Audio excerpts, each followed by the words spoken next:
Hi friends, Janvi's ಕಿಚನ್ಗೆ ಸ್ವಾಗತ. ತೋತಾಪುರಿ ಮಾವಿನಕಾಯಿ use ಮಾಡಿಕೊಂಡು ಒಂದೊಳ್ಳೆ ಚಟ್ನಿ ಹೇಗೆ ಮಾಡೋದು ಅಂತ ಹೇಳ್ಕೊಡ್ತೀನಿ. ಇದಕ್ಕೆ ಬೇಕಾಗಿರೋದು 2 ದೊಡ್ಡ ತೋತಾಪುರಿ ಮಾವಿನಕಾಯಿ. ಹೊಟ್ಟು ತೆಗೆದು ಈ ಥರ ಸಣ್ಣಗೆ ಕಟ್ ಮಾಡ್ಕೊಂಡು ಇಟ್ಕೊಳ್ಳಿ.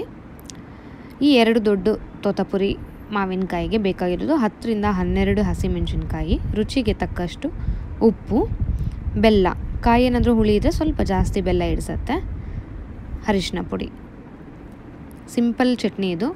ರುಚಿ ತುಂಬ ಚೆನ್ನಾಗಿರುತ್ತೆ. ತುಂಬ ಬ್ರೇಕ್ಫಾಸ್ಟ್ಗೆ ಒಳ್ಳೆ ಕಾಂಬಿನೇಷನು.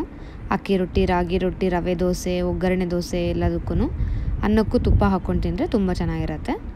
ಫಸ್ಟ್ ಈ ತೋರಿಸಿರೋ ಇಂಗ್ರೀಡಿಯೆಂಟ್ಸ್ನೆಲ್ಲ ಮಿಕ್ಸಿಲಿ ಹಾಕಿ ನುಣ್ಣಗೆ ರುಬ್ಕೊಳ್ಳಿ. ಈಗ ಇದಕ್ಕೆ ಮಾವಿನಕಾಯಿ ಸೇರಿಸಿ ತರ್ತರಿಯಾಗಿ ರುಬ್ಕೋಬೇಕು. ಸೀಸನಲ್ ಸ್ಪೆಷಲ್ ಚಟ್ನಿ ಇದು. ಮಿಸ್ ಮಾಡಬೇಡಿ, ಮಾಡಿ ನೋಡಿ, ತುಂಬ ಚೆನ್ನಾಗಿರುತ್ತೆ. ಚಕ್ಲಿ ನಿಪ್ಪೊಟ್ಟಿಗೂ ಈವ್ನಿಂಗ್ ಟೈಮ್ಸು ನಂಚ್ಕೊಂಡು ತಿನ್ಬೋದು.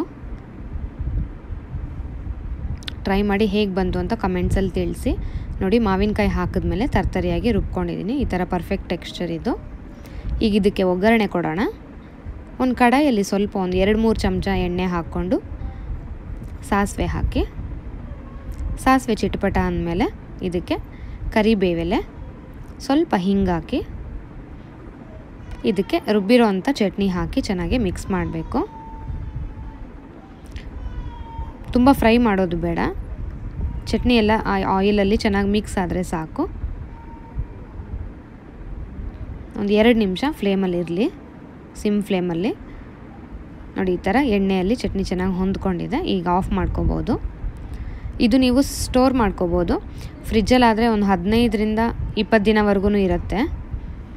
ಯಾವಾಗ ಬೇಕೋ ಆವಾಗ ಅನ್ನಕ್ಕೆ ಹಾಕ್ಕೊಂಡು ತಿನ್ಬೋದು. ರುಚಿಯಾದ ಮಾವಿನಕಾಯಿ ಚಟ್ನಿ ರೆಡಿಯಾಗಿದೆ. ಟ್ರೈ ಮಾಡಿ ನೋಡಿ ಫ್ರೆಂಡ್ಸ್, ಹೇಗೆ ಬಂತು ಅಂತ ತಿಳಿಸ್ಕೊಡಿ.